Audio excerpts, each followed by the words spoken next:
Right you are, Bob. And right you are, Bill. Oh my goodness. Are we on? I think we're on. I think we're on. Are we live? We're live. Let's see. Okay. Bleep, blorp, bloop. Can anybody hear us out there in television land? Oh no, nobody's saying anything. I'm always in a panic at this point. This is where somebody types in, "We hear you fine." Like now. So normally I would be the one typing in the back channel, "Hey, I hear you fine, Mike." But I'm not in the back channel. I'm in the fore channel. Sound great. Okay, awesome. Thank you, Alan. It's the only thing we ask out of you, Alan. You get one job, buddy. One job. One job. Hey, everybody, it's Mike Meyers and Scott Jernigan. And this is the Mike Meyers live stream, Ask Mike Anything. The goal of this live stream is to provide those of us who are isolated by the coronavirus an opportunity to continue our studies for CompTIA certifications. What do we concentrate on? IT fundamentals, CompTIA A+, Network Plus, Security Plus. That's pretty much it. Yeah, we can go outside of those as well, that. but that's our ballywick. That's where we're going. So it's Monday. It is Monday. It is a fine, fine Monday. I hate to sound too much Good Morning America, but how was your weekend, Scott? My weekend was filled with sleep as I was recovering from the vaccine that took a lot of days. So there you go. I had a bachelor party. Yep. Yeah. People still getting married? My buddy Robert is. Wow. And I won't go to details other than to say it was a very traditional bachelor party. So one of those. Yeah, one of those. It's like filled with good cheer. You're sitting there at a moment going, "I'm too old for this stuff." It's not exactly what I said, but you get the gist. I do. But it was fun. And then bike riding yesterday. Nice. And I'm trying to get back on the straight and narrow after a 6-month hiatus. So I did a bike ride on Saturday. Rode for 10 miles, ate a couple of breakfast tacos, and promptly fell asleep for another 6 hours. Because I'm just not quite there yet. How do you people do such things? Oh, Don't do it. I'm not. Even now I'm looking at everything here. Turn yours towards me. There. Sorry. I'm too blind. All right. So anyway, folks, the goal of this live stream is to, as I said, to allow us to study. So it's called Ask Mike Anything. So number one, you have to ask me questions and I'll answer them. So the main way we ask questions is we type them into our live chat here. And if I miss one, Scott will catch it. And if Scott doesn't have it, Dave Rush is out there. Absolutely. And we're always there to help, along with our cast of thousands, Andre and Tolowit, and well, it's just spinning past so fast, so many folks in there. Anyway, the bottom line is that just type them in and we'll answer the questions. So we start now at about 2 o'clock Central Daylight Time here in Houston, Texas, and we'll go to 4 o'clock or until the questions end. So that's what this is all about. We will have some giveaways today. We're giving away stuff, but me and the marketing department are kind of in a arm wrestling match right now in terms of providing discounts. So if you notice we didn't have discounts last week, we're probably not going to have discounts this week until I talk to my marketing people, because they were basically going, let's give them Maseratis at 10% off. And I'm like, these people just need Chevys. So we'll work it out. Anyway, so with that, so we'll definitely have some giveaways today. If you're the shy type and you're not comfortable asking me questions directly, well, just feel free to send me an email. My email is michaelm@totalsem.com, and my gaming name is Senor Pepe. What's your My Steam name? Steam name is Scarhart with no E's. Scarhart, Scarhart. I get a lot of people. What are you looking down here for? Dave is popping saying our volume is too low. Volumes are too low. Okay, so be careful. We're going to turn the volume up. So if you turned it up, turn it down. There. All Okay, right. So I just Dave? turned it up substantially there. We're about hitting the red. So Okay. all right. So anyway, let's go ahead and see if have we jumped into any questions yet? Richard Bro, Kayshawn Martin. No, just saying hey, but. All right, so you're looking at, we've got several people who've just got certified. Hang on, I am going to be a part of this. Okay. Problem is, I can't see it. I know, and what? You can't see it? I can't see. I'm sharing my space with you. You've tidied up and I can't find anything. Oh, no. All right, hang on. All right, so Zach was here early, 126. Oh, yeah, I'm in top chat suddenly. Let me get a live chat. Yeah, guys, probably if you're on here, the best thing to do is to pop out your chat window. You'll notice the 3 little dots in the upper right-hand corner. Pop it out and then switch it from top chat to live chat. That's how we do it. Because that's how the cool cats roll. The hep cats, making the scene. Right? Yeah. Still reminds me of that Seinfeld episode with the library cop. I'm sure I've seen it. Well, let me tell you, Joy Boy. You can make all the jokes about the New York Public Library you want. All right, it goes to an adult level fairly quick, so. Right. Tolowit can't be, Okay, so at 2:01, Okay. we have our first congratulations. Who? Banana. Banana? Guess who is officially A+ certified? Banana. Oh, there we go. Look at you, Banana. Well done. Round of applause to you, amigo. Now go get a job. You got to work. So I don't know if you guys have been hearing in the news that here in the United States, factory openings are over the top. Restaurant jobs are being untaken. McDonald's here in the United States, a number of McDonald's are now offering people $50 just to show up to interview. We should go. Beer money. Ding, fries are done. Ding, fries are done. Ding, fries are done. Oh, wait, that's Burger King. Never mind. Never mind. Home of the Whopper. Erase. All right. Interesting audio. Mike's on the right. Oh, that's weird. Okay, so tell it.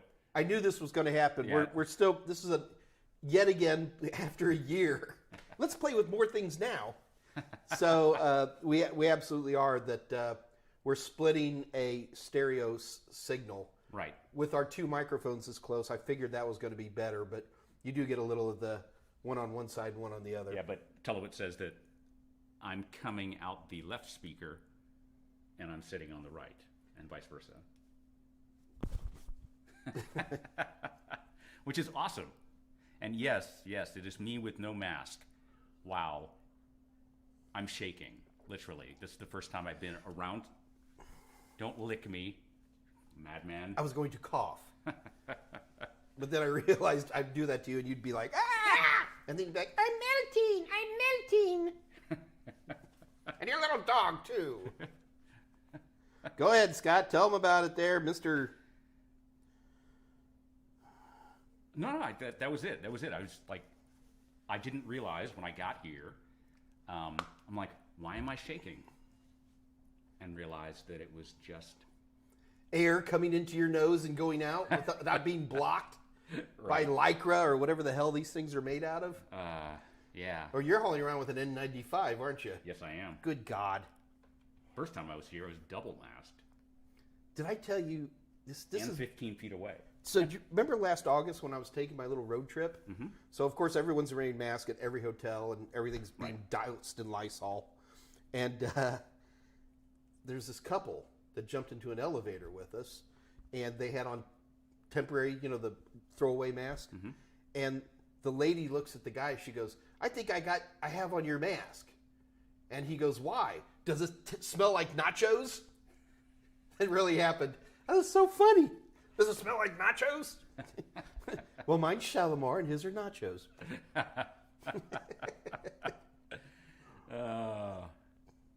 Okay, Sorry, guys. We will get to questions and we will have giveaways today, but absolutely. I'm on a roll, and Scott keeps tickling me underneath the table. You can't see it. Yep. So at 2:02, Daniel Makaya asked, what do you guys think of Test Out as a resource? Who is Test Out again? I mean, I know the name. Test Out's not the CompTIA brand, is it? Bear with me just a minute. Yeah, Test Out's their own brand. Test Out had a problem years ago, and they got in trouble. But I think that's long time under the bridge. I know their lab sims are popular. Cool. No offense, their lab sims are better than ours. They are. I mean, it's going to happen sometime. We're working on it. I don't know. I mean, there's a certain point where virtualization really reduced the need for a lot of this custom lab stuff, I think. And, right, because we can just set up our own labs very easily. We can trash them, and it's no big deal. And you can, and if you want to, we don't do this, but actually we are doing this for Security Plus, is have pre-made videos, pre-made virtual machines, Right. that folks can download and labs. This is all part of Ben Lachance. Dan Lachance. Sorry, Ben. He's from Canada. It doesn't matter. He'll just say, "Oh, I'm sorry." But he had come up with some fairly interesting for Security Plus Kali Linux-based labs, and in order to have nice control on it, he just has what is the importable virtual machine format that pretty much you can say VMware OVA. I think it's OVA file format, and we'll be doing that. But yeah, I'm not as big a fan of the whole lab sims as I used to be, especially at this more entry-level stuff. Now, when you get more into Cisco or something where you have more of a, do you want to buy 6 expensive routers and 8 expensive switches? Then I'm more of a fan of it. But at the, A+, Net+, Security Plus level, I don't think it's necessary. So I neither confirm nor deny they're bad. Okay, sounds good. It's good coffee. It's great coffee. This is great. I literally can just sit here and let you scroll and find this, or in the meantime, I'll just sit here and look cute. There you go. So we have another congratulations, this time to E. White, who just passed Network Plus. Yay. Well done. Seriously, man. Very, very That's awesome. Well done. At 2:03, we get a question from Richard Bro. Hey, bro. Hey, gang, can you help me understand the difference between farming and SQL injections? Sure. Which one's farming? God, I always get these confused in my head. I mean, I know what a SQL injection is. That's Not that kind of farming. Try to. Oh no, actually that'll work. All right, so okay, yes, I remember. So farming is just a redirector.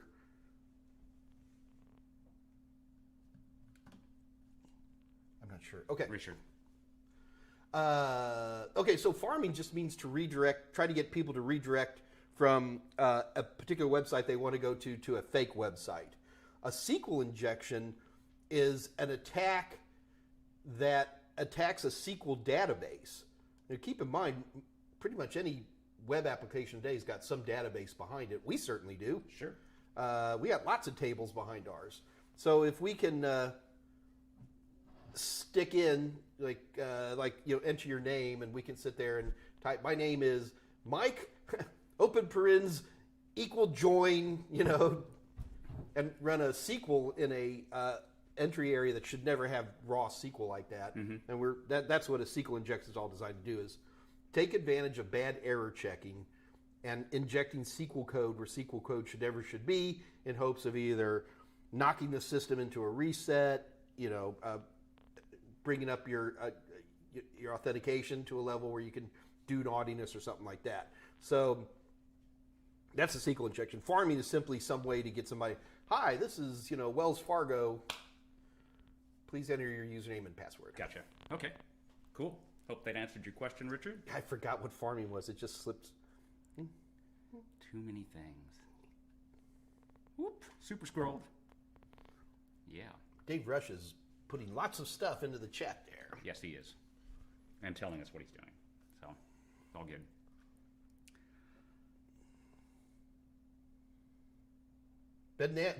Banana. I got a job. I just want to improve my level. All right, we'll get a better job. Keep working. Oh, Crazy Homebody Girl's here. Hey, Crazy Homebody Girl. Holy smoke, 2:04 p.m. Viper 1126. Could you explain subnetting, please? Yes, I can. Let's begin. Let us begin. All right. So Viper, the first thing is we've done a number of really excellent subnetting videos here in the Total Seminars channel. You need to watch those first. And Dave Rush tells me he's already posted some links into the live chat for you. Please watch these. I think we did a really good job with those. Absolutely. And especially like if you watch my videos, especially like the Network Plus video, and then you watch this, which was kind of almost treated as a, not saying addendum, but a repeat, but looked at a different angle, a supplement. There you go. I think you might get all the answers you want right there. But what I would want you to do, Viper, is please watch those and then come back with more detailed questions. Like, for example, the only reason you should be asking me, could you explain subnetting, please, is because you have no idea what it is. Okay? And if that's the case, then I'm here for you. Glad to do it. But basically, subnetting means to take one network ID and chop it up into a bunch of littler network IDs. So that instead of having one network ID that supports X number of machines, you can have a lot of network IDs to support a bunch of different little networks. Right. And that's because IP addresses are expensive. Real IP addresses are expensive, not these DHCP provided private IP addresses. Absolutely. But Viper, please, please, please watch those videos that Dave has already posted in there and then come back to me. Well, I'll be back here on Wednesday, or if you're a fast watcher, throw them up right now, man. And you can get back to us because I think we did a good job. So I'm going to, hopefully, Viper, that's not going to make you mad because people but explain it to me again. It's like, yeah, you know. You got it, man.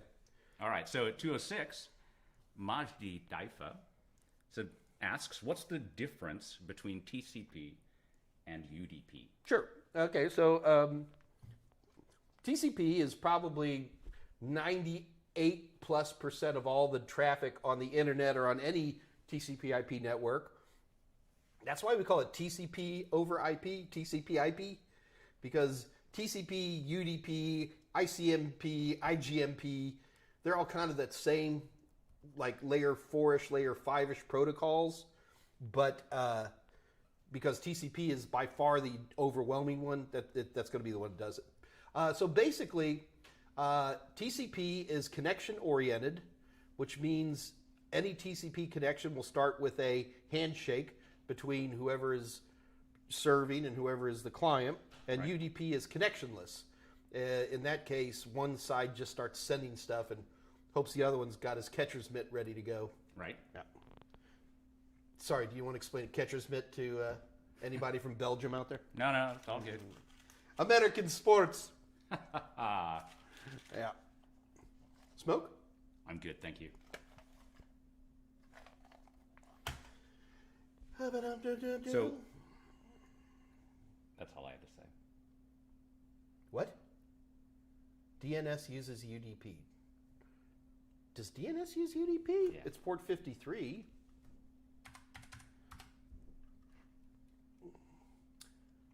DNS uses...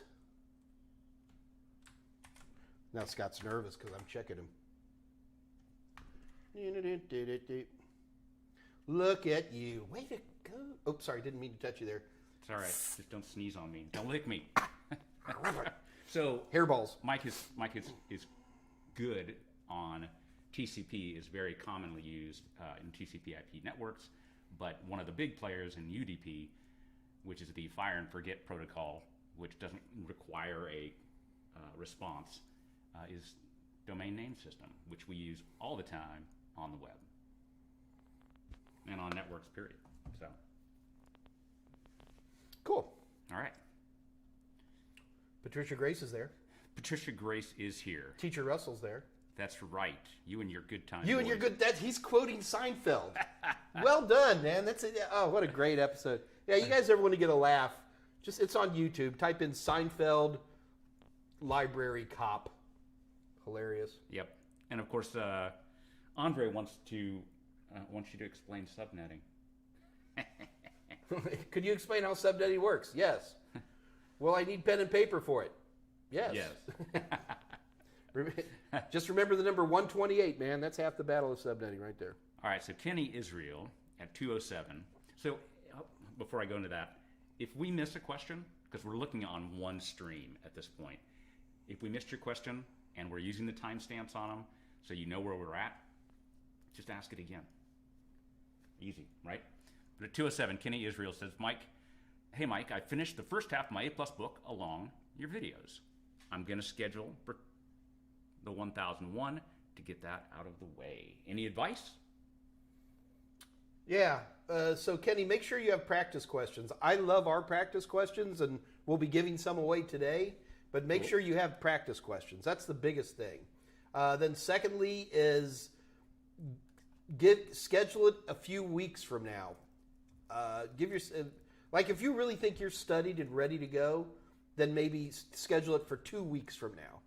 If you want a little more space to study a little bit more, no more than 4 weeks. I mean, the fact that you've already finished the book tells me you're probably most of the way there. So you just make your own choice in terms of when to schedule for that. That would be about the biggest thing. And use practice questions. You don't need to read anything else. Honestly, I don't think you even need to watch any videos. Just burn practice questions and make sure you're doing well on that. So Keyshawn Martin asked a very open-ended question. I'm trying to get certified. Can you tell me what it takes? It takes sincerity. Clarity, knowledge. And a certain amount of gumption. A couple $100 and a 90-minute exam. And then you dance. That's the flippant answer. Then you dance. So keep in mind, number one, Keyshawn, there's over 1,000 different IT certifications out there, okay? So when you say you want to get certified, my first question is what certification? Are we even talking about IT here, right? In that case, well, I'm assuming you want IT certification. So most people begin their IT careers getting CompTIA certifications. There's no law that says this. It's not de jure, it's de facto. And the CompTIA A+, Network Plus, and Security Plus are considered by many authorities to be the great place for people to begin their IT careers. I'm just a vendor of training materials for CompTIA products. There's lots of vendors. I'm not the only one. I'm just the best looking. Absolutely. Oh, you need a haircut so bad. I'm getting a haircut on Thursday. Thursday. All right. So you definitely you should consider the CompTIA A+ certification. It's a good base certification for most anybody. And you need to purchase training materials. You don't have to buy training materials. You can schedule the exam through Pearson View. Yeah. Through Pearson View. What's their webpage? View.com. All right, well, at this point, we'll just say, so you schedule for these exams, you get training materials. Most people find that I find after 25 years of this, that most people are most successful if they have practice questions, if they watch videos, and if they have a book. Those three items pretty much work for everybody. And we sell all those. Right. By wacky coincidence. Yeah. Absolutely. Dave is just Mr. Chatty He on the is. side channels. He's throwing jokes out. It's like, it's okay if Mike starts chopping on your hair. You'll get it fixed on Thursday. See? See? No, it's not. Yeah. All right. I'll just use it what it's for then. So on a related question, 207, Siegfried Vanderwee says, good afternoon. I have a question, if that's all right. That's what we're here for. When it comes to the ITF Plus, A Plus, Network Plus, and Security Plus, which one should I start with? IT Fundamentals is, in my opinion, mainly more like a young teenager before we get into secondary school certification. It's also good for users, people who probably aren't going to be moving into the world of IT. They're just going to be people who use computers a lot. If you're going to actually get into support, probably the CompTIA A+. For some other people, they might want to do Network Plus as a starter. If you don't see yourself being a systems person, and I can certainly appreciate that. There's even a few people who start with Security Plus, but I'm very uncomfortable with that. So I'd say it's probably A+ for 99% of the folks out there. Right. So then we have several people who just got certified. Adeloro. Ola Bimpe. You're better than me. And now sorry, A+ man. We certified? do not mean. We apologize for mauling your name there, but you're A+ certified. That's the important thing. Well done. Where I'm from. Absolutely. And Will Shaw right after that said I also passed A+ a couple of days ago. He just copies everything Adeloro does. Congratulations. Well done, Will Shaw. That's awesome. That's what we're here for, man. It's literally the only... Well, wait, there's a question in there. What? Oh. He does have a question here. So this is at 2:08 p.m. Will asks, keeping his job as an aerial bus driver, but now I want to go more into Linux. No, just wait a minute. First, the fact that he said an aerial bus driver. I assume he's like Captain Dave. Or he's like a blimp. He drives blimps that have lots of people. Dirigibles? Dirigibles. The horror I can't watch anymore. The horror. Or he has a typo, and he's saying he's a serial bus driver. Probably not. I would think not. But he's got a, But he wants to go more into Linux. Linux Plus or LPI? Opinions. I gotta say, Linux Plus has been doing a really good job there. I would probably go with Linux Plus. Yeah, I gotta tell you, I have a love-hate relationship with CompTIA. I am not a fanboy of CompTIA even slightly. But grudgingly, I'm going to have to admit that CompTIA, in terms of quality of exams, has done leaps and bounds over the last 5 years and are gaining certification share, particularly in the security market. And they've done it in a way that I'm like, salute, man. They're doing a good job. Absolutely. Viper, if Kathy hasn't responded to your email, you can email her again, or you can email me or Mike with a follow-up, and that'd be great. This is at 11:20, 2:09. Yeah, there's my email. So do keep in mind, we usually want to give Kathy 2 weeks before we start yelling at her. But you are welcome to contact me as well. Oh, boy. Yeah, no, we got a couple of good ones coming. So David Champa at 2:11. Not David Champa. David Champa. I asked Mike a He owes question me $3. on LinkedIn. Oh, God. Don't ask me questions on LinkedIn. Okay, what was the question? He said it would make for a good question on here. Now we have to go look.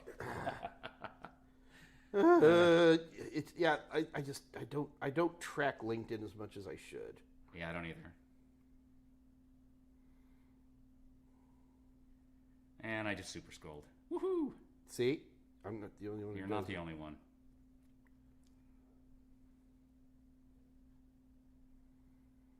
I'm on my LinkedIn right now looking for your question. Maybe the question was football or football? Steroids? What? I don't know. I'm just like, the whole thing is bizarre.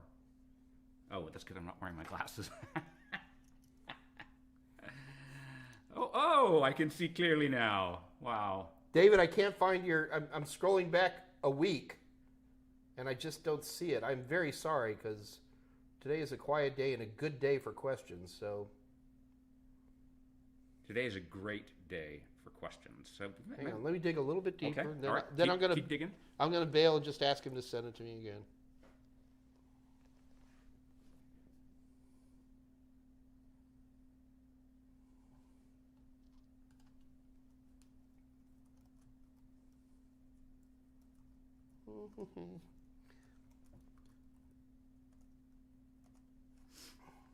Mr. Champa, I cannot find your question. Please send it again. In fact, if you send it like right now through LinkedIn, I'll make... Oh, wait, here it is. Here, it's literally right at the top. I can't find your question except for it's right here. Well, he just did ping. He said ping. Ping. All right, he's got a question from December 18th. He was asking... Oh, I remember these questions. Okay. All right. Hey, Mike, I hope you're well. I am what you call a master procrastinator with ADHD. I'm subscribed on total seminars for A+, A+. Do you have a recommended 30-day or less study plan for each? No. So I don't do any study plans based on number of days. All the study plans I provide are based on number of hours. So, for example, for A+, I recommend for most people it's around 220 hours on average. So if you got 1 day, you got 1 hour a day, then it's 220 days. You got 8 hours, then it's carry Do the math. one, Right, to yeah. 24 days or whatever it might be. And, the other problem is, David, I don't know what people's study habits are, that type of thing, and especially if you're a master procrastinator with ADHD, what I'd recommend is you send me $100,000 and I will come to your home with a cattle prod, and every time you try to stop studying and watch YouTube channels, well, other than this one, I'll hit you with 50,000. It's 50,000. What is it? It's high amperage, low wattage, or the other way around? I don't know. Yeah. Do I look like I carry a cattle prod around? Well- answer that question. Don't answer that question, Mike. This is a family-friendly show. So it's the biggest thing I'm going to tell you, David, is heat and pressure makes diamonds. The best thing you can do if you're a procrastinator is put your money down, hand a credit card over to the Pearson VUE folks, and pay for your certification exam. Pay for it. And suddenly you'll find yourself not procrastinating because you're going to be like, oh, God, $200. I just put down $200 and I don't want to lose it. But seriously, I tell that to a lot of people. I'm also a procrastinator. I understand the feeling. I don't know if I have ADHD, squirrel, but yeah, pay for the exams ahead of time. That would probably be the biggest thing I would do more than anything else. So at 217, CLW Chang says, hello, I have a little confusion in regards to digital signatures. Is the digital certificate taking a hash of the message and then encrypting the hash Oh, God. with the private key and sending it out? Or is it hashing the private key and message and sending it out? If so, I get lost. How the other person with only the public key can verify the integrity since hashes are supposed to be irreversible. Okay, I'm going to do this. Okay. I can do this. All right. So I've got one of my videos that was describing, it was HMAX, which is really what the big part of digital signature is, just an Right. HMAX. Right. So it is, oh God, go wait for David Rush to type something, because no matter what I say, Dave Rush will say something else. It's good. It's okay. I'm not angry about that. Dave caught this error a couple of years ago. And, okay, first of all, here we go. Let me get the things I can guarantee. So we always say that in a asymmetric encryption that you encrypt with the public key and you decrypt with the private key, right?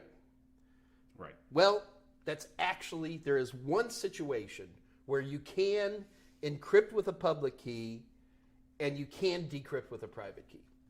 And the only place that's done, that I'm aware of at least, is with the equivalent of a digital signature. Okay. So,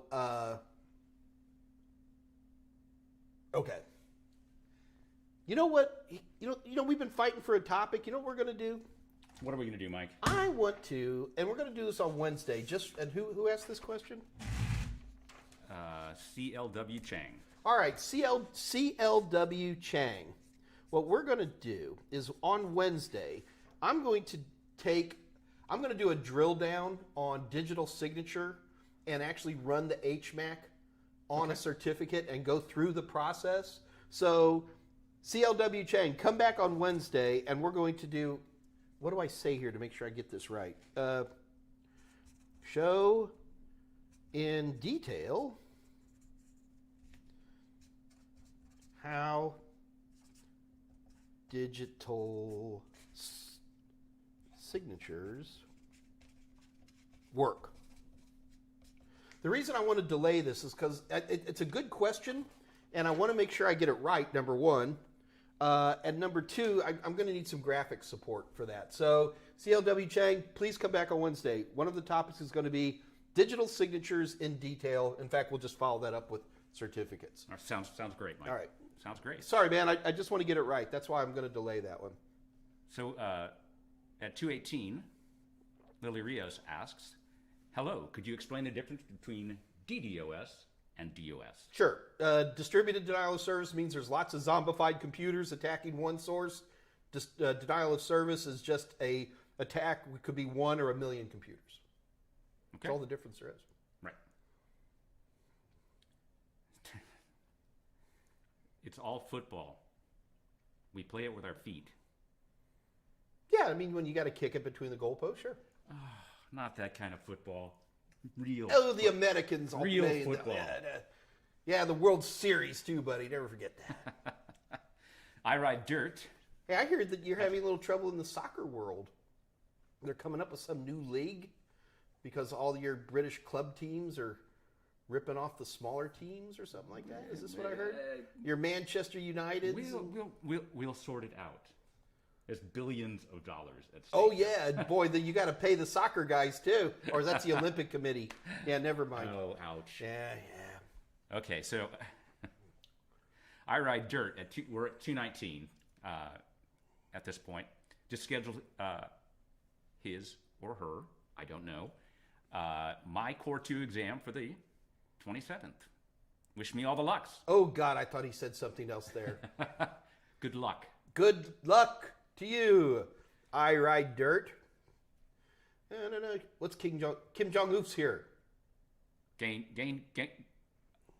Wait, well, I tried watching a Hack the Box, I think, and was so confused. What's a Hack the Box? I don't know. Let's look it up. Okay. There's all these hack me's out there. It's usually some public-facing virtual machine. So Alice Pottsy showed up. Hi. Ciao. Jose Braden is here. Como se llama le? Speaking of which, so the Total Seminars channel there is a Discord channel called the unofficial Total Seminars Discord channel that's run by our friend Jose Braden.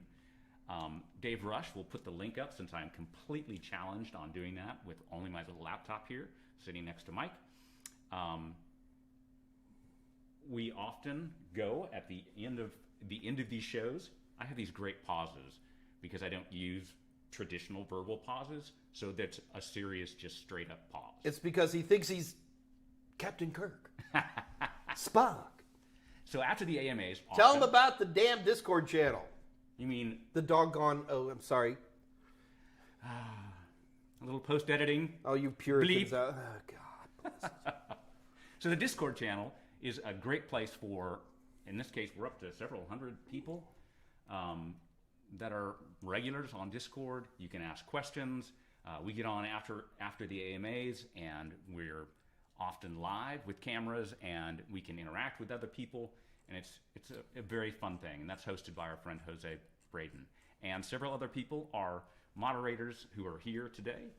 And so just smart techs and really smart and determined people. Great place to hook up with other people studying. Cool. And we're still paying Andre $100 every time he shows up here, right? Yeah, absolutely. Okay.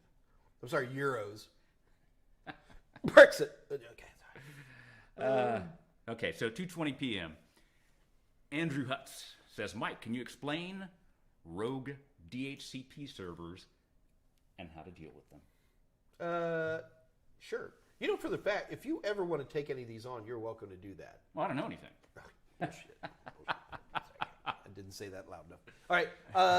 So, keep in mind, a DHCP servers classically works within a broadcast domain, right? So you've got one switch, you have X number of computers, and there's somewhere in there is a DHCP server. It could be in a small or home network. A lot of times these home routers are also DHCP servers. You could have a dedicated DHCP server. Like we did an episode many months ago when we're running Windows Active Directory and in Windows Server showing you the DHCP server built into there. So that would be one example.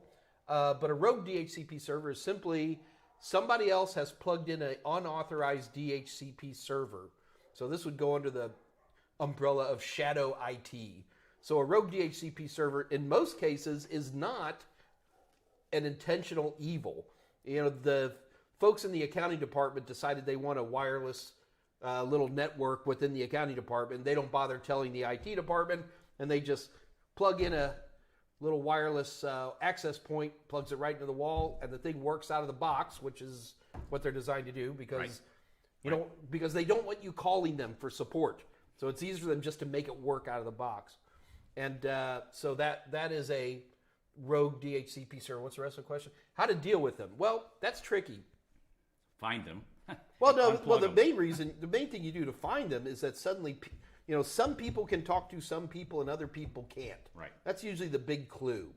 Number one, if you're supporting a network, you need to know what your internal network ID or IDs are.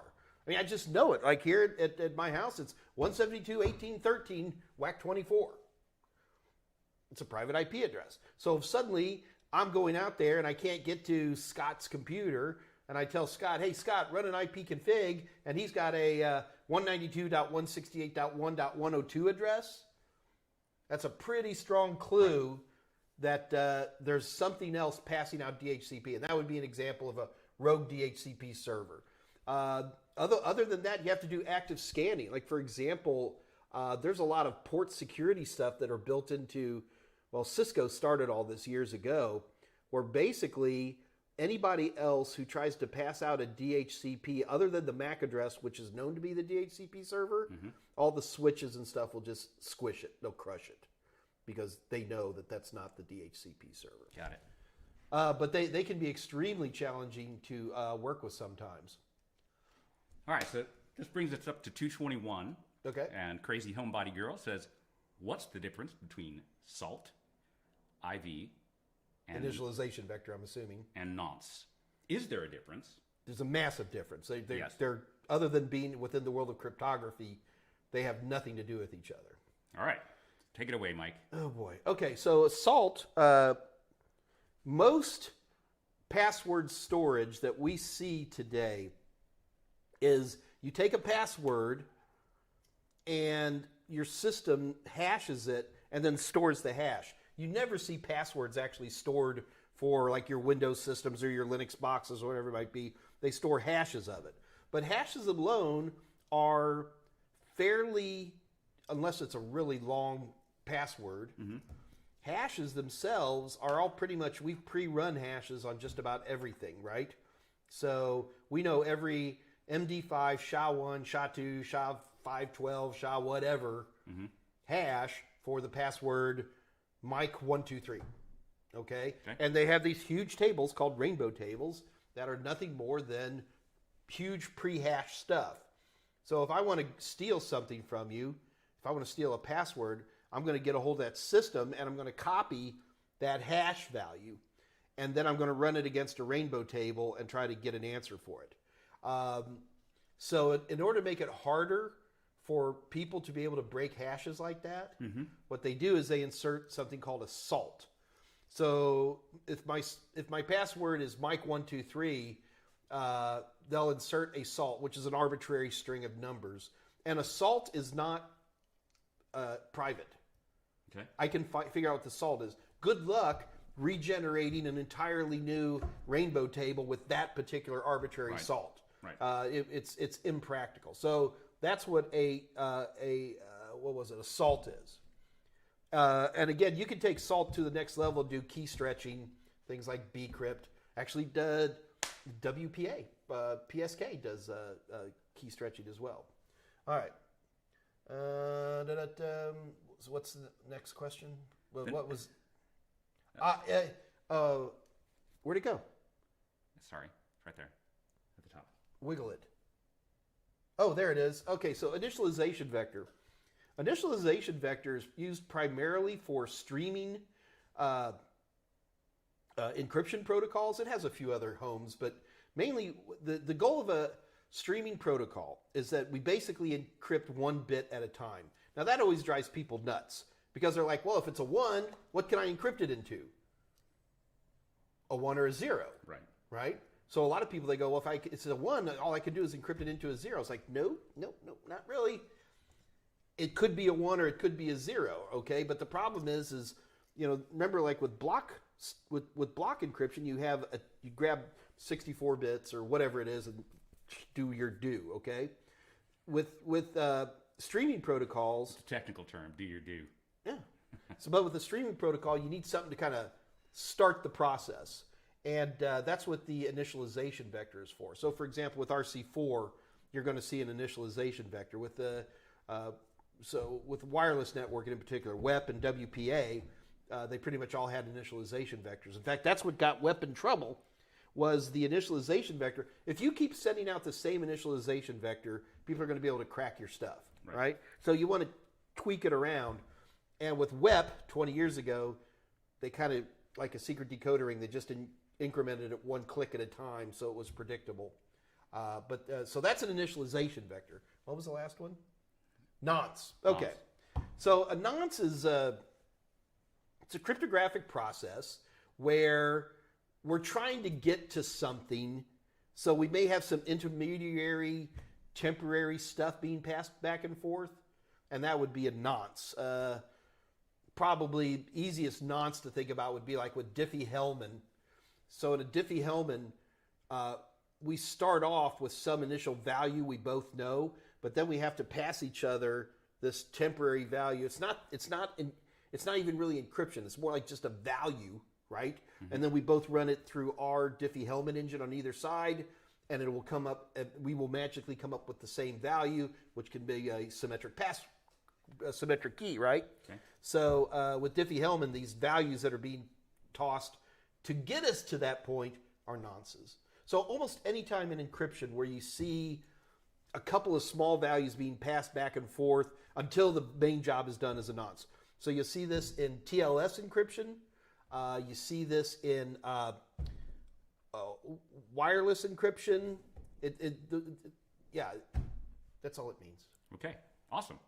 Thanks, Mike. So at 2:22, we're quite a bit behind. Sorry, 2:46. 2:22, Tazzy5 has a question. If you install a second graphics card on an HP, which I'm guessing means a Hewlett-Packard, can that fry the motherboard? No. A so-called expert had me do this, and a week afterwards, it died. There's probably a lot of other stuff I would blame Tazzy. In particular, I don't think it would fry the motherboard. Tazzy5, you are literally the type of person who needs to be on the Discord channel. The Discord channel is very convenient for working through these things. You don't have to wait for me either. I mean, there's lots of good folks on there, great techs, probably some better techs than me on there. And I would be asking you lots of questions, Tazzy5, like, do you know that you have enough power? Right. When I hear a second graphics card coming in like that, power is always a big concern, especially if it ran for a week, which probably means you were killing your power supply, and you melted a couple of capacitors in there, and that's all it is. So that would be my quickest guess. But unfortunately, without asking you a large number of questions, I wouldn't be able to answer it. However, I doubt it would smoke the motherboard. Seriously doubt it would smoke the motherboard. I'm not saying it's impossible. Right. Big graphics cards pulling a lot of power can wreak havoc on a system, but it usually manifests in the power supply. So our buddy Tullowit ate too much yesterday at a church social and is not feeling well today, which is why he's not nearly as chatty as he normally is. Come on, you're a professional, Tullowit. Suck it up, Buttercup. So at 2:24, I Ride Dirt asks the... I got it. I'm worried we're running slow. Okay. Google IT Support Professional Certificate worth getting. I don't have a lot of respect for any of the Google certificates yet. They're expensive. Are they? They're like, you have to pay every month. You have to pay every... I haven't heard that. I'm not disagreeing with you. I'm saying I don't know. And you can only get the training through Coursera. Yeah, I actually went and looked it up. It was like, I was very surprised. So I'm not a fan at this point. And again, the thing, I Ride Dirt, if I started hearing that people were hiring people with these types of Google IT support certificates, I would have no problem backing them up, but I just haven't heard anything. So Danielle, at 2:24, we are quite behind here. Danielle Forleo. I found out that Pearson requires Windows 10 for the exam. It doesn't work with VMs. I have Linux, so I suppose I have to export Windows VM to a physical machine. Exam is about Linux, but I cannot use it. Daniel, you're absolutely right. You need Windows 10. Danielle, but yeah. Oh, is it Danielle? Yeah. Okay. So Danielle, you're absolutely right. You need Windows 10.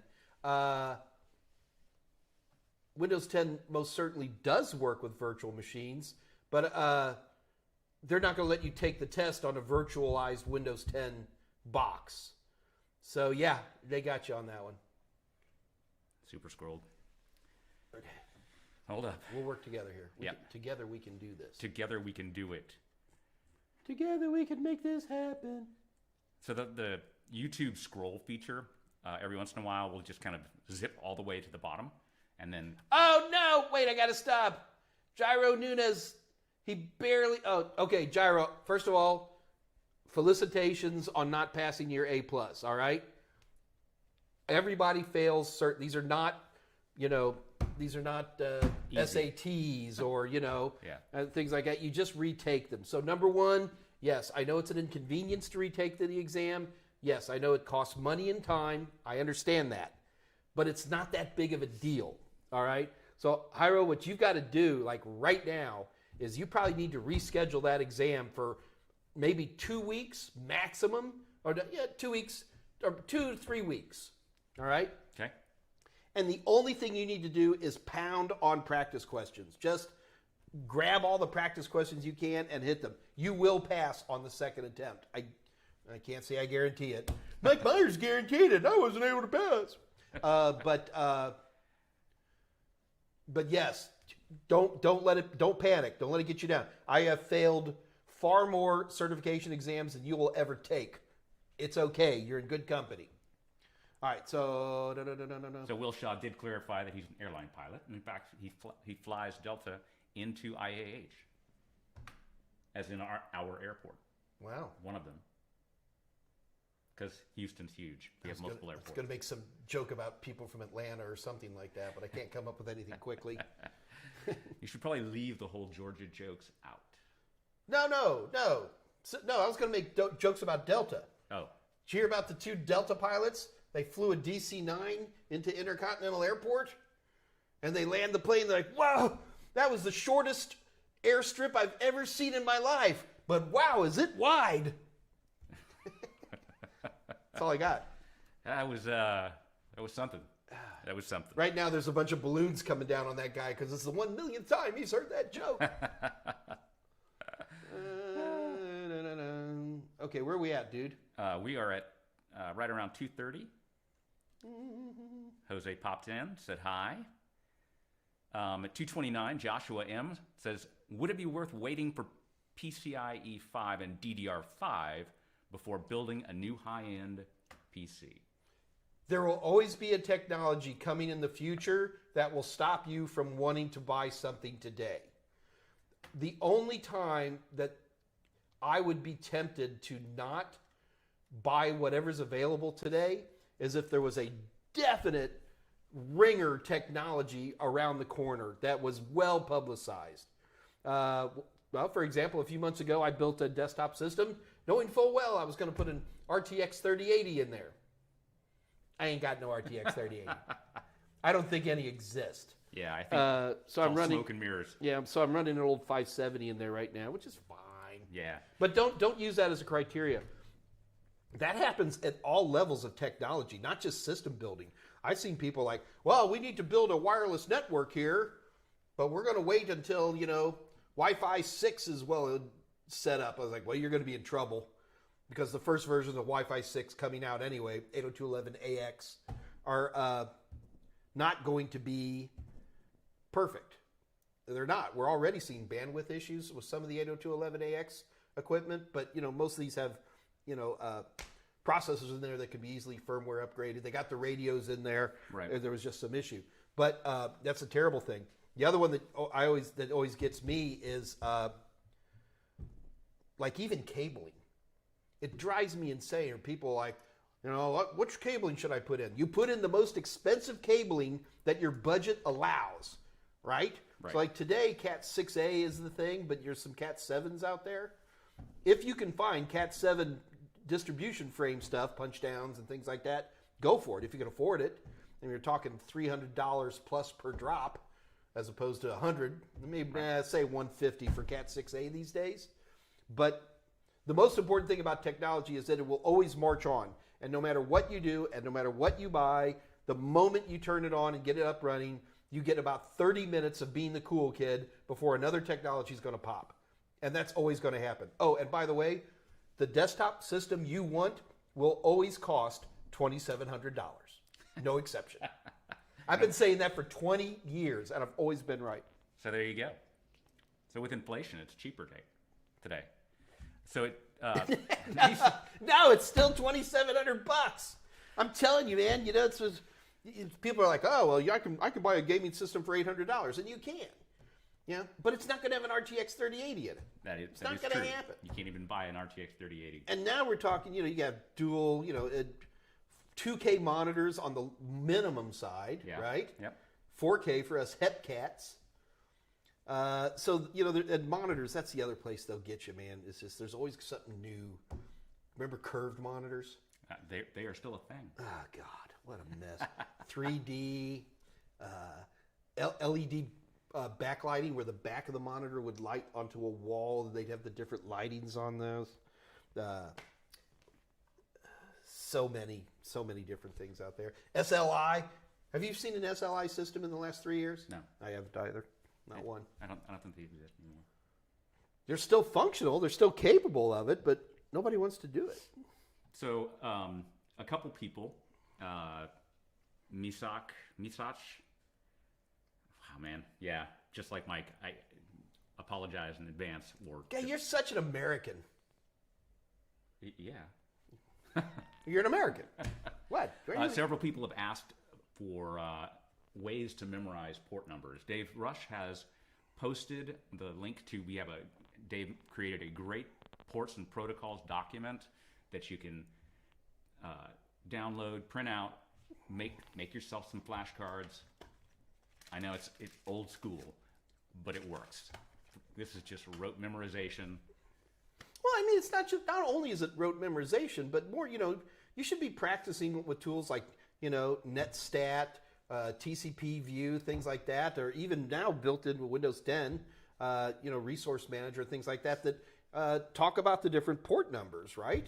You should be running your PSAUX on Linux systems, and you should be seeing them. You're dealing with them. You don't have to memorize that SSH uses port 22 if you use SSH a lot, right? So, I mean, it's great, and you should definitely take advantage of Dave's wonderful little sheet. And you remember, Dave didn't do that by himself. There was someone else who helped him.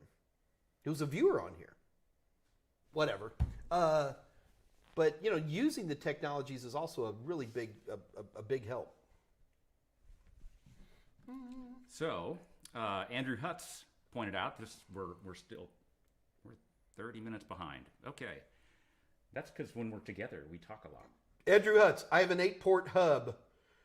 It's probably garbage, to be honest with you. The only thing that might be halfway fun is as long as it's at least 100 megabit. If it's 100 megabit, you can get 100 megabit hubs. If you get, all right, just throw it in the trash. Probably, but the thing you can do, it's kind of interesting, is so you get the cable coming in from your provider, whoever that might be, or you're going downstream of your whatever you have an RJ45 that usually plugs into a switch or something. Plug it into the hub and then plug a laptop into it and run Wireshark, because remember, hubs are not point to point, so they're going to show everything. That would be the only place I would consider using it, but other than that, wouldn't be worth it. So Joshua M. at 232 asked for any other tips for skills for IT help desk aside from getting certified. And several people have responded. Practicing soft skills, good suggestion. Dancing. Dancing is great. No, I said Danzig. Never mind. I've been studying World War II again, so I'm all into, All right, hold on. You're missing one. Scott! I'm not missing anything. You just scrolled right past it. Now you've broken it. What, the one where Mark Wheeler asked, does anyone have 100,000... Luckily, he just had eyes. That's in binary. Oh. Yeah. He only wants like $20. Oh, okay. Yeah, sure. Wait, I can do that. I can convert that. He wants $63. No, it's 1,000. $32, right? Yeah. 1, 2, 4, 8, 16, $32. Sure, Mark, I got $32 for you, buddy. Okay, 234.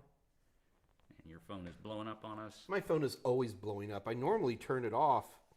Did you watch the Mars helicopter flight? Oh, yeah. Oh, yeah.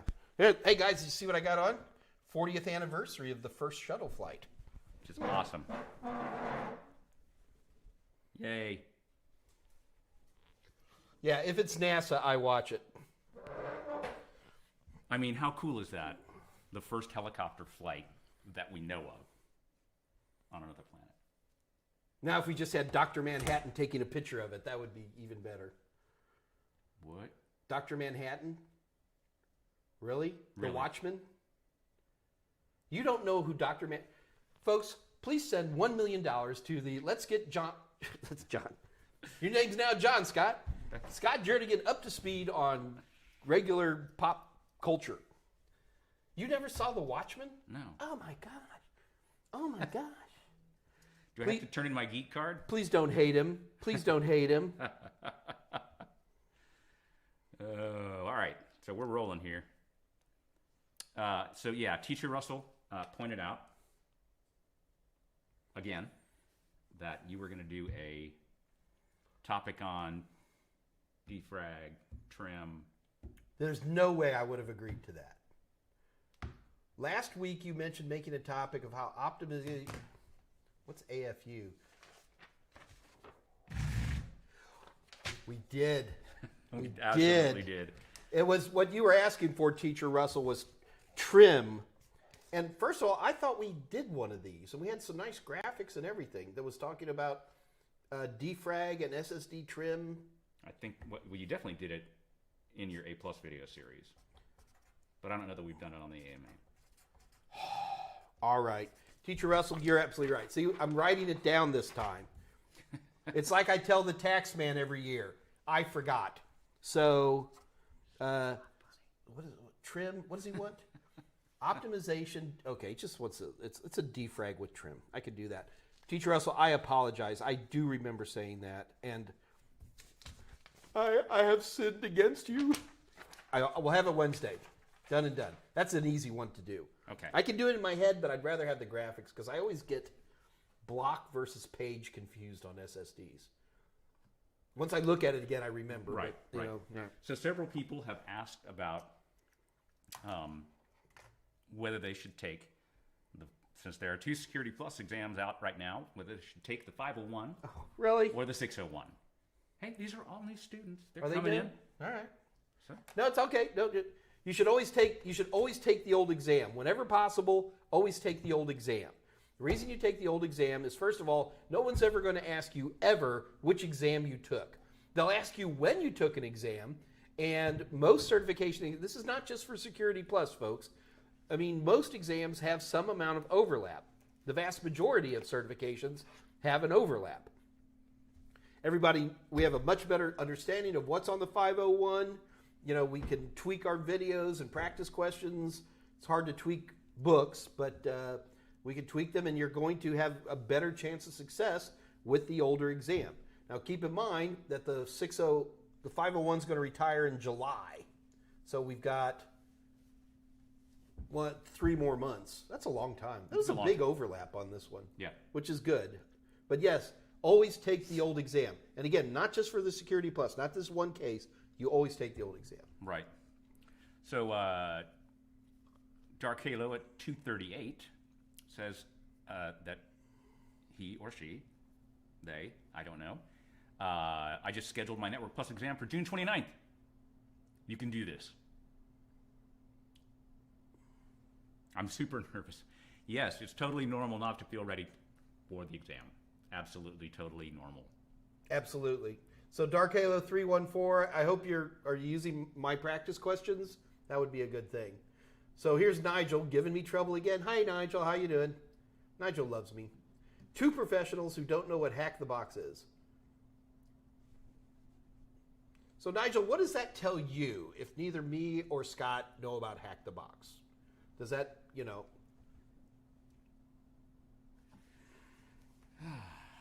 Tazzy 5. What's the best subject to study to know more about the phone system? Nothing. I mean, did we finally get rid of PSTN on? Our office has no PSTN for sure. No, I'm talking for exams. Oh. TASI 5, are you TASI 5 at 239? What's the best subject to study to learn more about the phone system? The subject I'd recommend is the phone system. Sorry, I'm teasing you. TASI 5, are you studying for an exam that includes phone stuff, which I believe is the Network Plus, that may still have some of that on there? The questions on Network Plus that regard to phone system are so trivial now that I wouldn't even worry about it. It's very simplistic questions.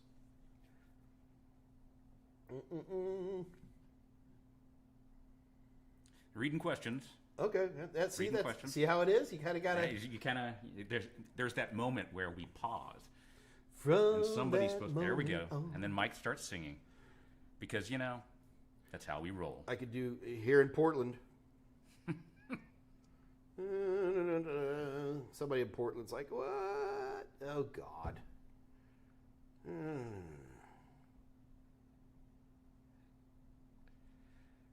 Dave.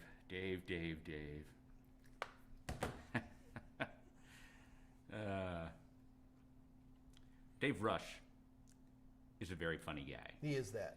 So at 246, Majdi, can you explain intrusion prevention system? Sure. So intrusion detection is, think about it, let's start with an easy way, and that is a small Soho network with a classic router, NATed router, da-da-da. So these home routers will have firewalls which block things, okay?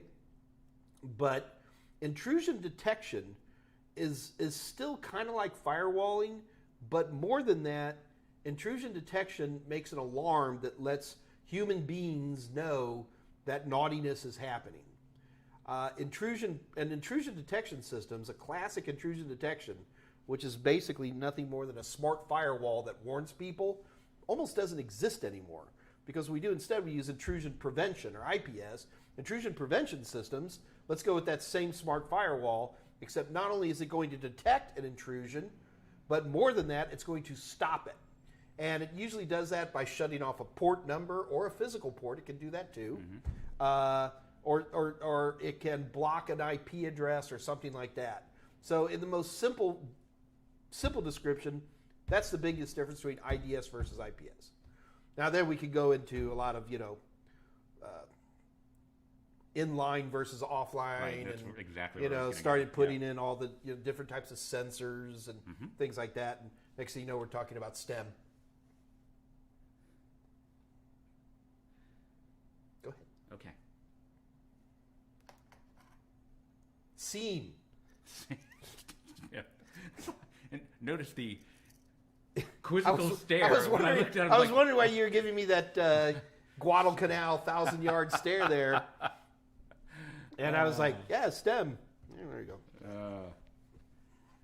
Okay, and Dave confirmed that we never did trim on an AMA. So We never did trim. All right, well, Teacher Russell, I guarantee... it's such a rude thing I was going to say, but it was funny. I'm not going to. please don't. I'm not going to. We've already hit PG-13 on this show. Oh, good Lord. And I just super scrolled. Okay. We'll do it on Wednesday is digital signatures in detail from my buddy Sale Chang. And then for Teacher Russell, it's going to be trim, defrag, and all that stuff. That's so surprising. I swear we did that. In fact, while you're looking for the next question, I'm looking for the question that I blew past. look at all these different things we've taught. All these different PowerPoints are just from this. Wow. Well, you have been doing this for over a year now, I know. which is crazy. Crazy talk. Crazy. So, Go ahead, Scott. all right. So 252. And Dave Rush posted the Total Seminars, the unofficial Total Seminars Discord channel link. So he posted that about 2:45. He'll post it again at some point in this live stream. Feel free to join us on Discord. And it's actually after the fact. 3:10, Scott. I need to stop you right there. We need to have a competition. A competition? A competition. Oh. We have about 3 and 20 maidens between the ages of 16 and 22. All right. What is the airspeed velocity?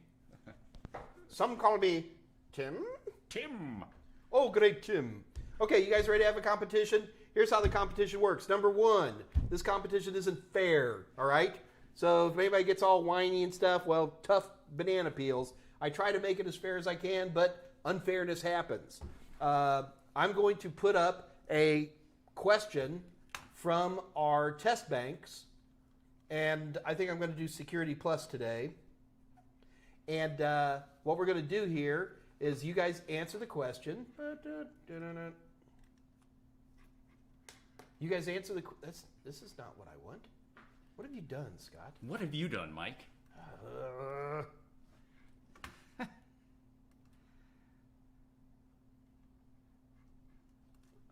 Hold on. I thought I had some questions queued up. Yeah, they're already answering. All right, so I'm we got people. We had people asking A+ stuff. So we're going to do an A+ question today. Patricia's going to sit out and, to give other people a chance. She's going like this. Yeah. Just assume that she knows the answer, right? There we go. All right, so I'm guys, get ready. So here's how this works. I'm going to put the question up, and then somebody has to answer it, okay? The first person to answer it, and folks, these are multiple choice. Do not put down A, B, C, D. Type out the answer, okay?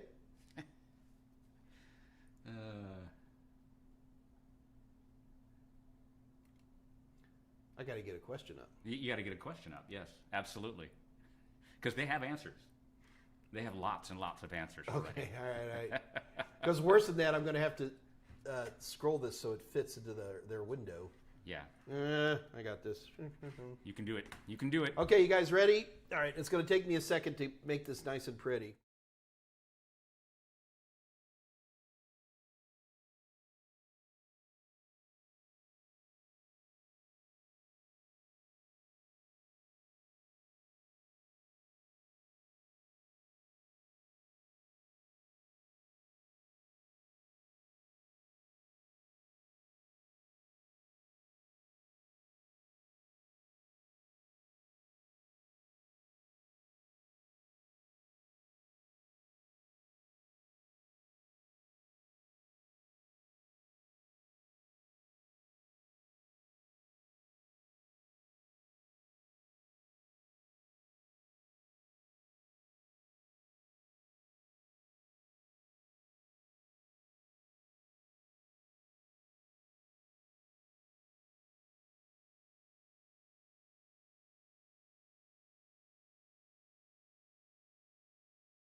Is D, network bandwidth. Who's our winner today there, Scott Jernigan? Well, it's a newer face, CLW Chang. Oh, CLW Chang was asking about the digital signatures thing. Yep. Cool. Very cool. CLW Chang, you're the winner. Congratulations, man. Why don't you tell him what he won? Well, Bob, it's from the Spiegel catalog, Chicago 60609. It's a new car. A new car. I'm Bob Barker. No, it's a, okay, so CLW Chang, in order to get your prize, you have to send an email to kathyy@totalsem. I don't have her thing. You got to do it, Scott. It's all on you. You have to send an email to Kathy, that's Kathy with a K, KATHYY @totalsem.com. Also, you have to give her whatever name you're using in YouTube, you have to give her that name in the email. So I don't care if your name is, George Washington, you're CLW Chang on YouTube, so you got to give her that. And then tell her what you want, A+, Net Plus, or Security Plus, and she will send that to you. She actually uses your email as your login. These are completely online tools. So, and do also remember, CLW Chang, we're a little mom and pop shop here. We just got a few employees, and it takes Kathy, give her up to 2 weeks to get that out to you. So, Oh, I didn't have any. I didn't have We any didn't sound. Yep, we didn't have any sound when you did the question over. They were able to read it, and we got plenty of Absolutely. answers. Yep. Yeah, guys, we're moving back to my house after discovering that Total Seminars, although we have nice studios for shooting videos, we don't have enough bandwidth to do the stuff that we want to do. And I live in almost downtown Houston, so I've got gigabit Ethernet here. It's all about. So did you see Infinity is now offering 2 gigabit Ethernet? Well, why are you sitting here with only? Well, I'm going to keep them both. I'm going to get 2. Nice. I like Come on, it. how many times do you ever want to actually set up a router properly so you have, 2 physical connections? Do you really need? Of course not. It's not a matter of need. It's a matter of want. I'm Mike Meyers, popular author. Doggone it, Shucky Durns. Is that okay? Yes, you can do Shucky Durns. All right. All right, well, congratulations to you. Okay, let's see where we're at now, Scott. All right, so we were at 252, so I'm scrolling back up.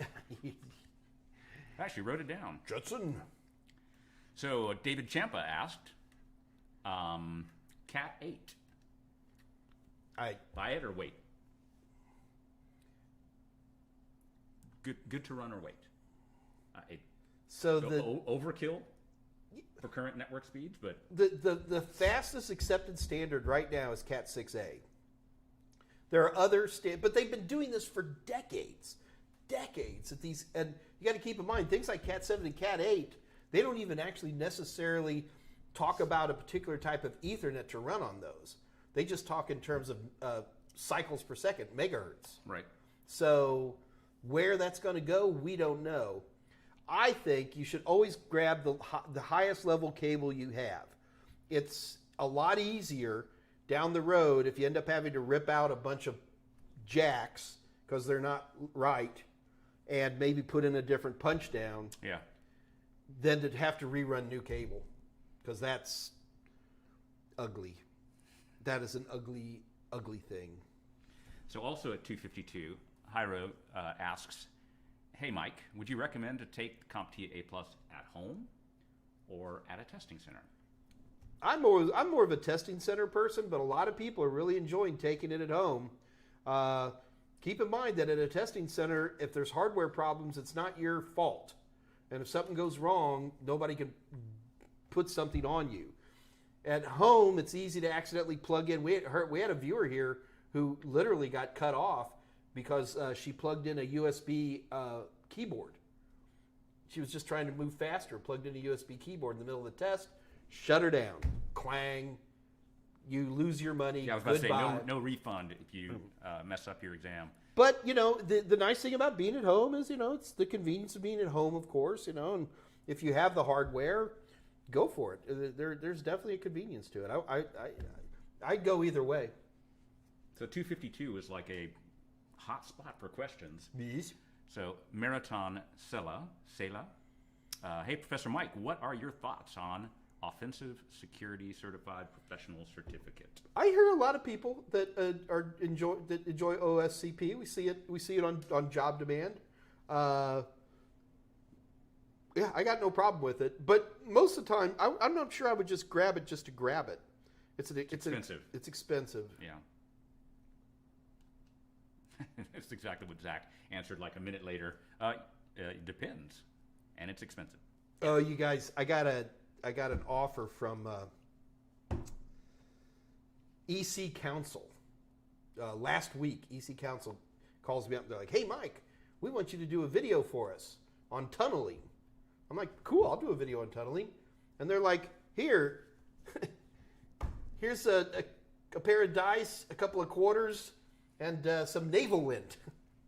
And you're like, I'm like, "I can't do it for no that." thanks. It's like, yeah, it's like, no.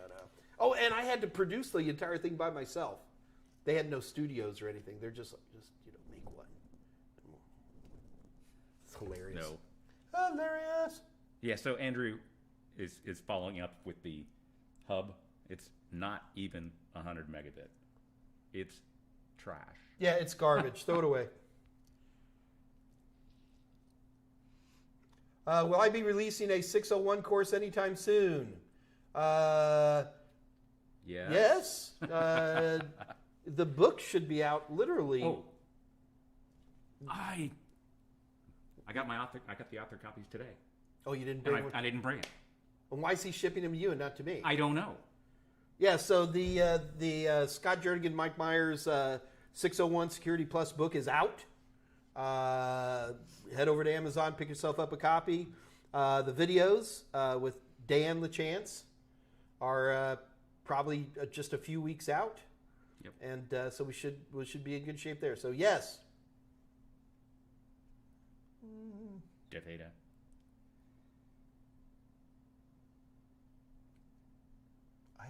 I have reminded. Okay. All right. Okay. So we talked about the 601 course. Wow. Okay, and Deveda, however you pronounce your name, I'm sorry. I should say it in Australian, and then it would make sense. Yeah, go ahead. No. Go ahead, Bruce. Jason Elms, quit scrolling so fast. You're partially true. It is true.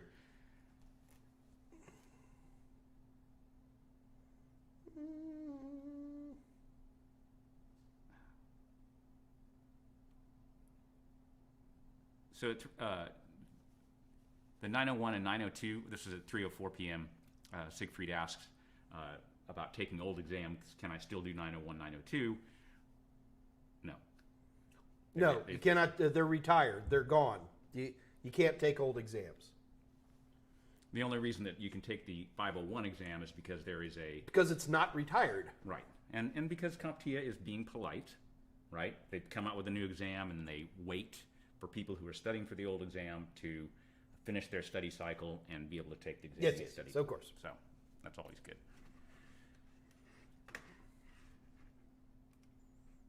Totally gonna. I'm going to now. I'm scrolling too slowly for Mike. So he's going to his own. Nigel said, "I'll say it for you guys in Australian." I'm at 321.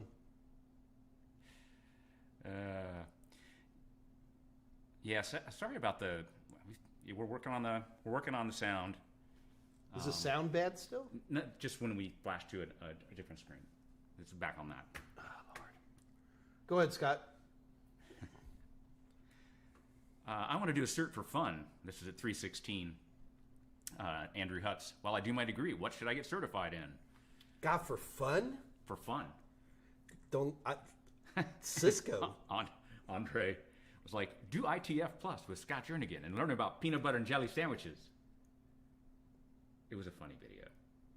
Is that the peanut butter jelly time? Peanut butter. Way back. No, it was. There you go.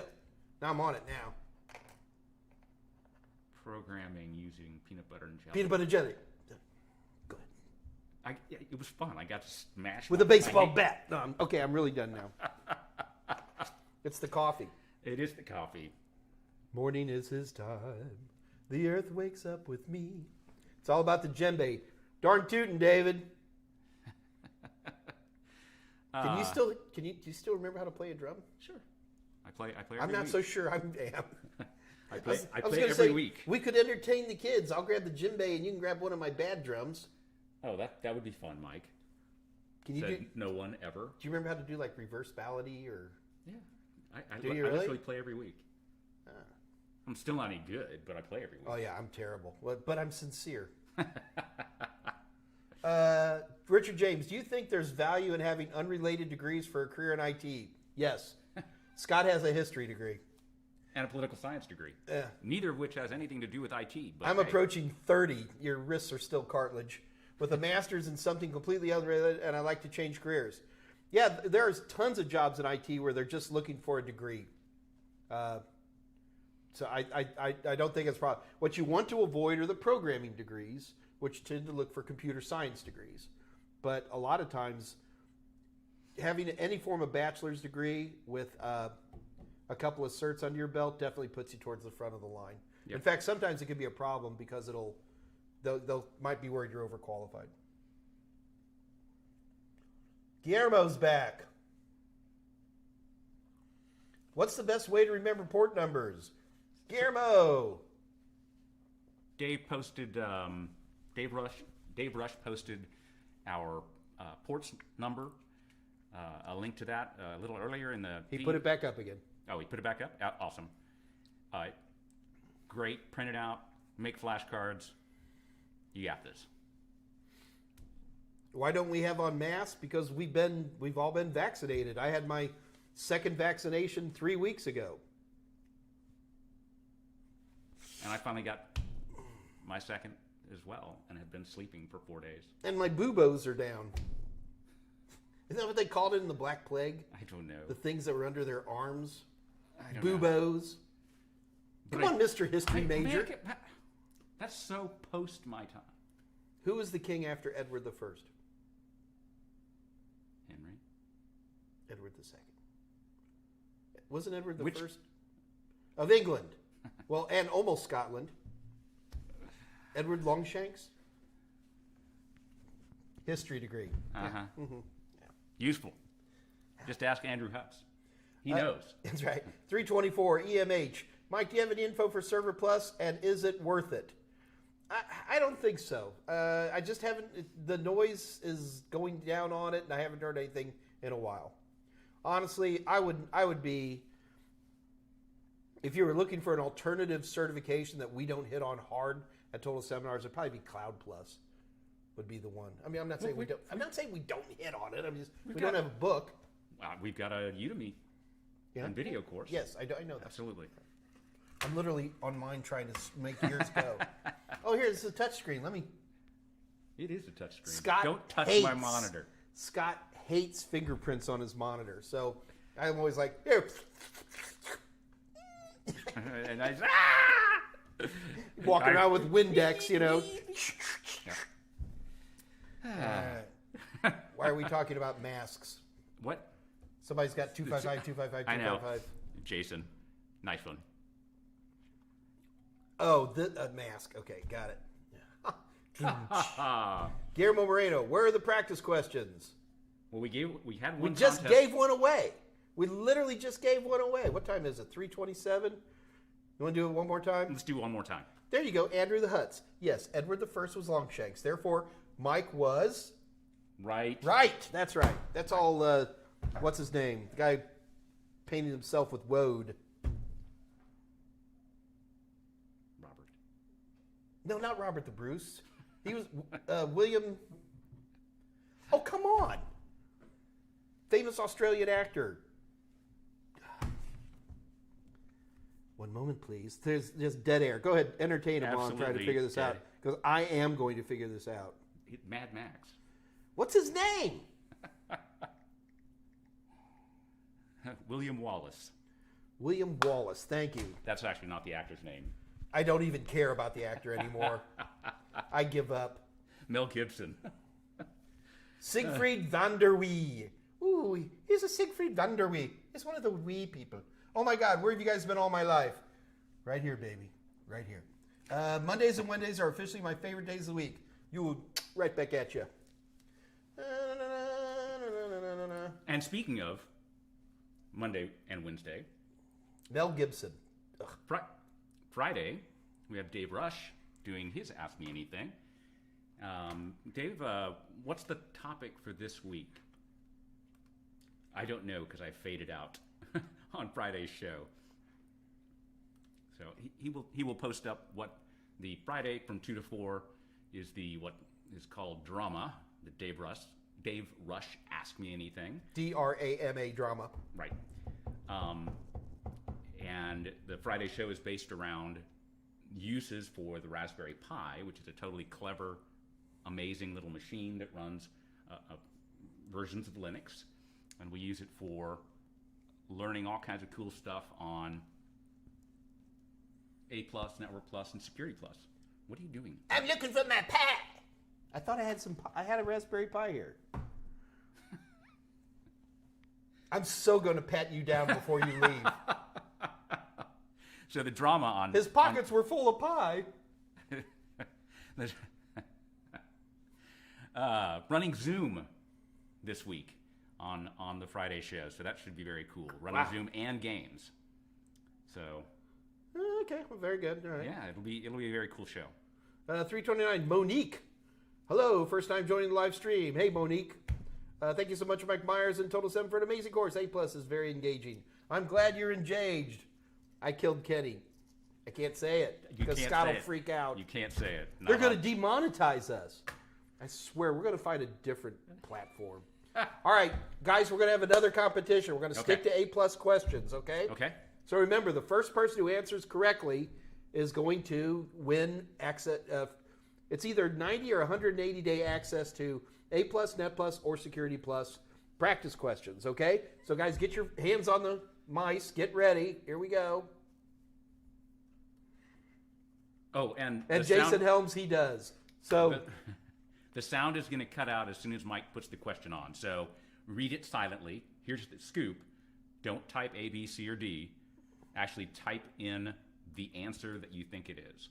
You guys ready? The full words. Ready? Because we're about to go dead air. Here we go. Ready?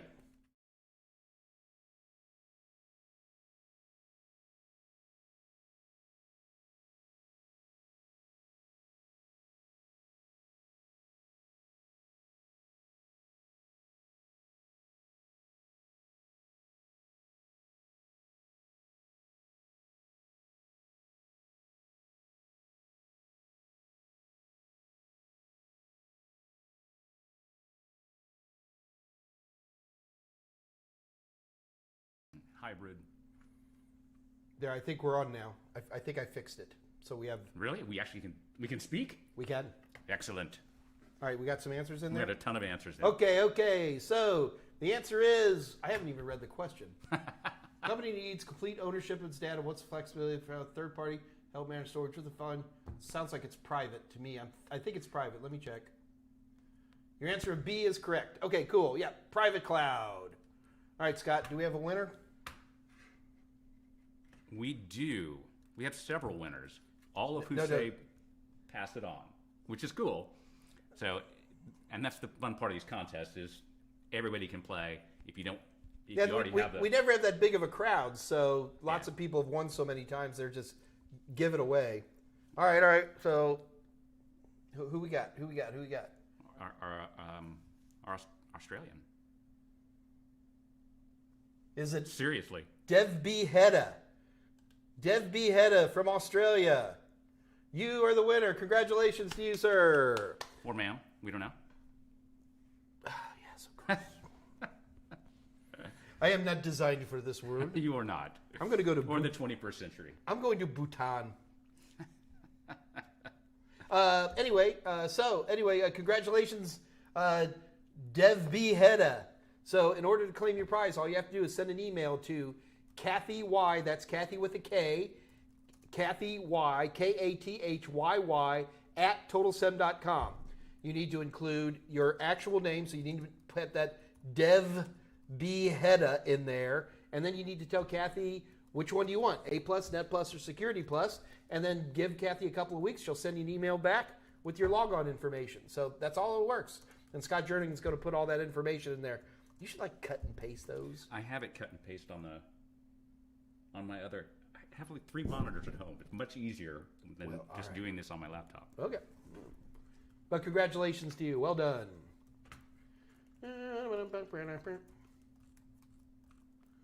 Hybrid. Andrew Hutz, we hear you. Zach, but I must have buffered H because I saw the EMH, bummer. I wish I need it. EMH, just come back Wednesday. It's not like this is the only time we do this, right? Right. We do this all the time. We almost always give away something every episode. Thank you, Zach, for not swearing.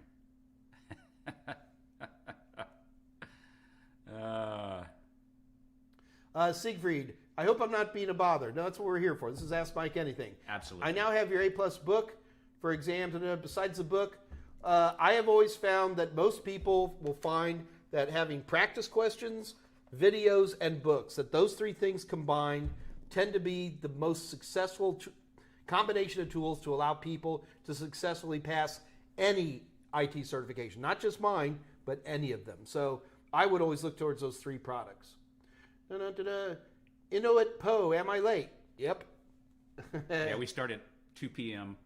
Central Time. Yeah, so we've been at this for an hour and a half. And do keep in mind, guys, that the questions are toning down, which usually is a sign that it's time for us to slow her down a little bit. But anyway, guys, unless last chance on questions here. Well, David Champa has a good one at 3:34. I want to get into that hacking scene on the good side. What is the way? The way. Right? Probably the first place to start is probably getting in one of the entry-level jobs with one of these IT security firms. A few months ago, we did, that's the other one. I'm going to have Jessica, not this Wednesday, but my buddy Jessica Dickerson got on, and she was showing us entry-level jobs in IT for IT security. And there were a surprisingly large number of jobs. They're not great jobs. I'm not going to, you don't go straight into pen testing from nowhere, but it'll get you going. The first thing you need to be doing is working, and then you move up from there. I'm going to see if Dave Rush can scroll through and find. Dave, it was not the one that Jessica did with the resumes. No, the one that was me. It's not the one that Jessica did with the websites. She had done another one before that. She's been on twice. So with any, hopefully Dave Rush will be able to find that and get that up for you. It's actually interesting because of the time of day we do this. We get a lot of people from the Eurozone. We do. A lot of people. Because it's, the end of the evening for them. And what do they have better to do in life than to watch two geeks geeking away? Don't click on this stuff. Don't click on my laptop, man. But, all right. All right, well, anyway, guys, that looks like it. We're going to be wrapping it up for today. Congratulations to our two winners. Well done. We're going to be back on Wednesday. This Wednesday, we're going to be doing digital signatures in a little more detail. And by the way, the detail we're going to go into is way beyond what you're ever going to be seeing on a certification exam. But I think it's interesting. And then we're also going to be doing defrag and trim. And these will be done on Wednesday. I got to find I have a wonderful presentation on all this stuff. I got to find it. And other than that, we will see you guys. Hold on, I need to answer one more question. So yes, Total Seminars does have a blockchain video series with Dr. Michael Solomon. Did not know that was a question. I just got it. Is Mike Solomon a doctor now? He is. PhD. I know, because I got the pain right here, Wrong kind of doctor, Mike. Yeah. He's the doctor who fixes blockchains. There we go. Oh, and don't tell my marketing people that I just sent you to Udemy. Just saying. Siegfried Vanderwee. Mike, you have other versions of A+ I Can Study. I only have the one current version, which is available just about everywhere. 1001, 1002. Udemy, lynda.com, LinkedIn, and fine video suppliers everywhere. All right, guys, I got to go. We will see you all on Wednesday.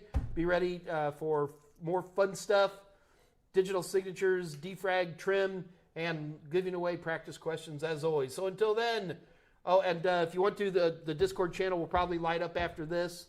I'll probably drop in for a moment. Sure. Why not? We're right here. Yeah. All right, guys, I will see you all later. Until then, see you Wednesday. This is Mike and Scott saying good night. Good night, and we're off.